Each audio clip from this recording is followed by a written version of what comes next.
Assalamualaikum warahmatullahi wabarakatuh. Perkenalkan, nama saya Nur Maulana Raffi. Saya dari program studi Sistem Informasi NIM 2004411000123. Kelas Desain Manajemen Jaringan 2B. Kali ini saya akan membahas salah satu materi di mata kuliah Desain Manajemen Jaringan dengan dosen pengampu saya, yaitu Bu Sofia Hardi, Eskom MT. Materi yang akan saya bahas yaitu IPv4. IPv4 atau alamat IP versi 4 adalah sebuah jenis pengalamatan jaringan yang digunakan di dalam protokol jaringan TCP atau IP yang menggunakan protokol IP versi 4. Panjang totalnya adalah 32 bit dan secara teoritis dapat mengalamati hingga 4 miliar host komputer atau lebih tepatnya host di seluruh dunia. Jumlah host tersebut didapatkan dari 256 atau didapatkan dari 8 bit di pangkat 4 karena terdapat 4 oktet. Sehingga nilai maksimal dari alamat IP versi 4 tersebut adalah di mana nilai dihitung dari 0 sehingga nilai-nilai host yang dapat ditampung adalah 256 kali 256 kali 256 dikali 256 sama dengan host. Alamat IP yang dimiliki oleh sebuah host dapat dibagi dengan menggunakan subnet mask jaringan ke dalam dua buah bagian, yakni network identifier atau net ID atau network address alamat jaringan yang digunakan khusus untuk mengidentifikasikan alamat jaringan di mana host berada. Dalam banyak kasus, sebuah alamat network identifier adalah sama dengan segmen jaringan fisik dengan batasan yang dibuat dan didefinisikan oleh router IP.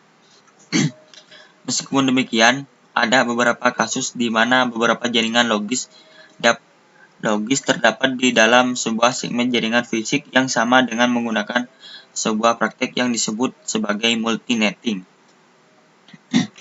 Semua sistem di dalam sebuah jaringan fisik yang sama harus memiliki alamat network identifier yang sama.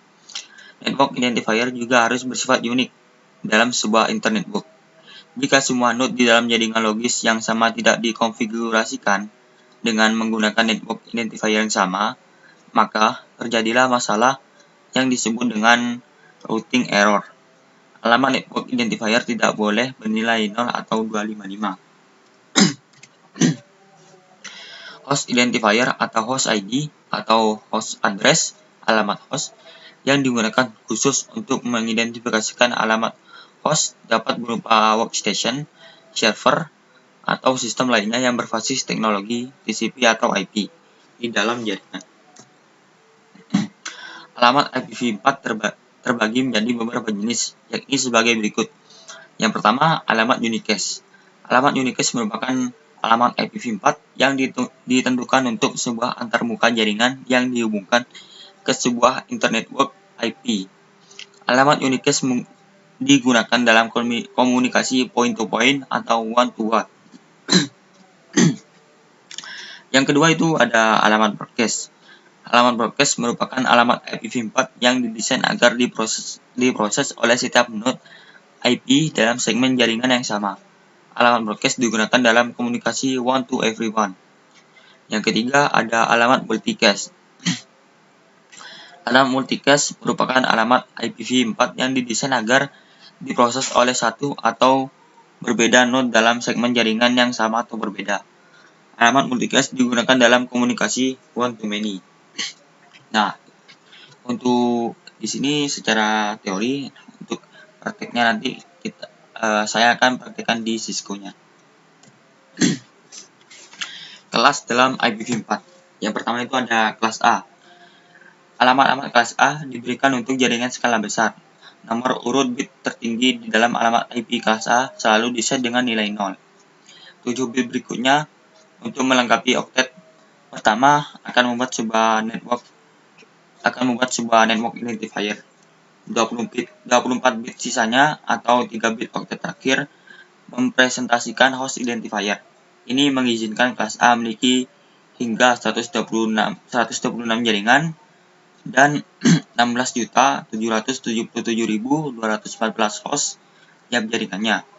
alamat dengan oktet awal 127 tidak diizinkan karena digunakan untuk mekanisme interprocess communication atau IPC di dalam mesin yang bersangkutan. Yang kedua itu ada kelas B. Alamat kelas B dikhususkan untuk jaringan skala menengah hingga skala besar. 2 bit pertama di dalam oktet pertama alamat IP kelas B selalu diset ke bilangan biner bit berikutnya untuk melengkapi 2 oktet pertama. akan membuat sebuah network identifier. 16 bit sisanya atau 2 oktet terakhir mempresentasikan host identifier. Kelas B dapat memiliki 16.384 network dan 65.534 host untuk setiap networknya.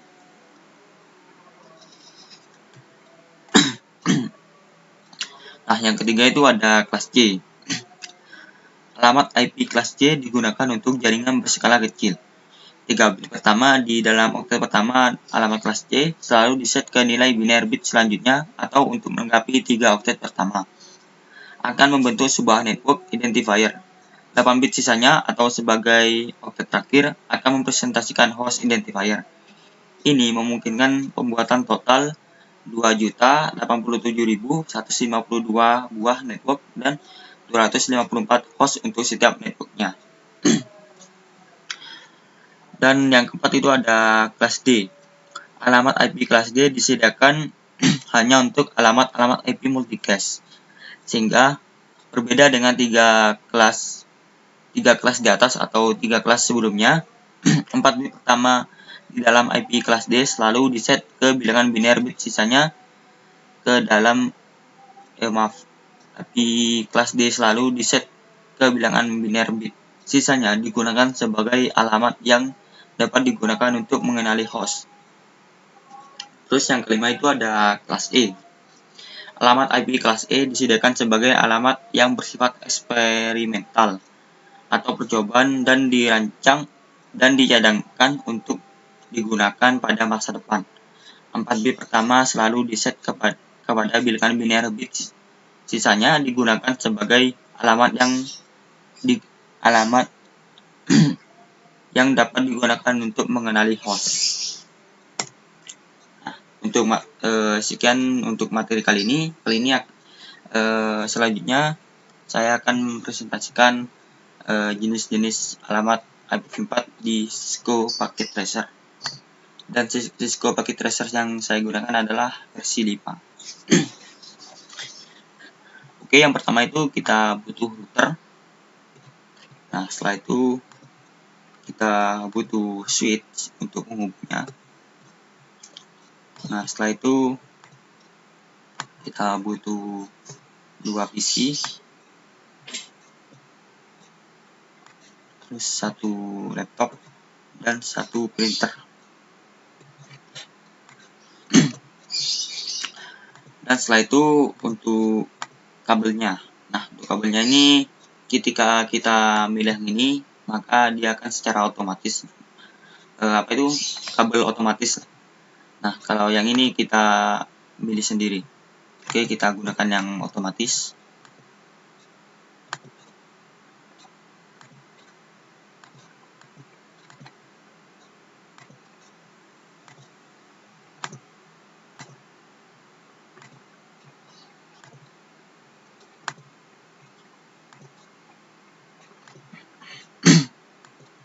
Oke, kabelnya sudah kita sambungkan. Sekarang kita mengatur IP dari router ke switch. Nah, untuk pengaturan IP-nya itu kita bisa melewati CLI atau config. Nah, untuk saat ini kita menggunakan config saja. Oke, untuk yang pertama itu kita on-kan port statusnya. Setelah itu kita masukkan alamat IP-nya. Terus 68. Nah, alamat IP yang kita gunakan itu alamat IP kelas C. Nah, untuk subnet max-nya itu biasanya otomatis. Kita close. Nah, sudah terhubung, sudah hijau. Nah, untuk ini sudah terhubung semua. Yang PC, 2, laptop dan printer ini sudah terhubung, tapi belum bisa mengeping karena belum bisa memberikan ping satu sama lain karena belum di set IP-nya. Sekarang kita set IP-nya.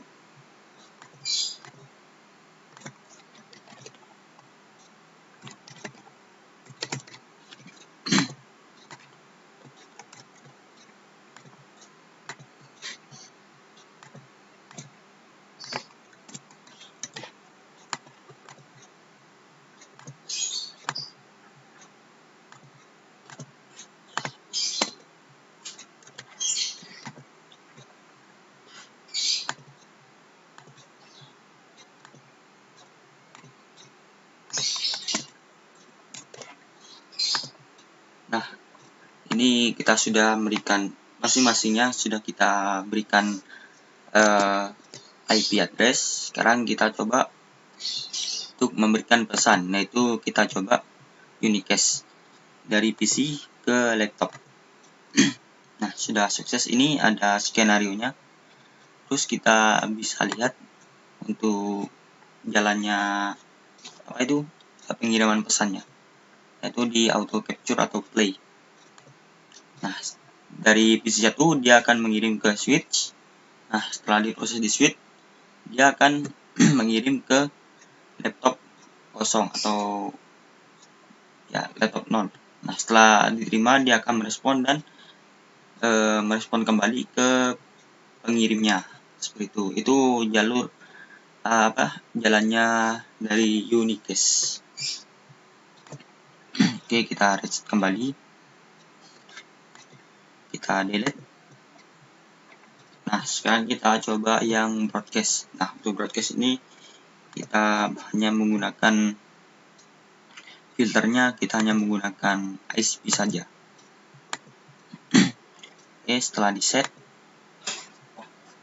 kita coba. Nah, untuk broadcast ini kita harus menggunakan komplek PDU. Oke, kita masukkan.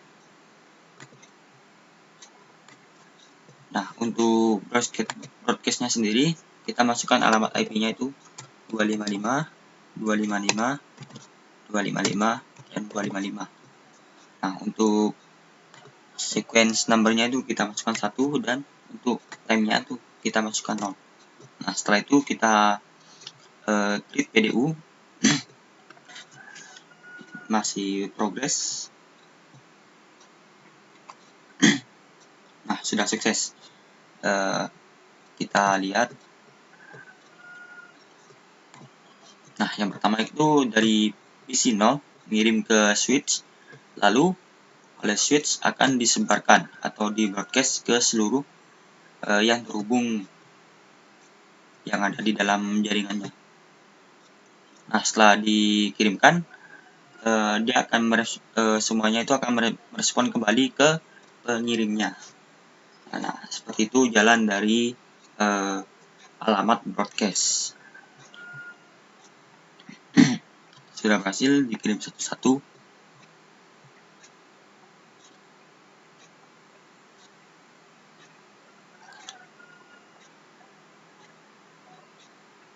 Nah, jadi seperti itu jalannya dari alamat jenis-jenis alamat IPv4. Sekian dari saya. Assalamualaikum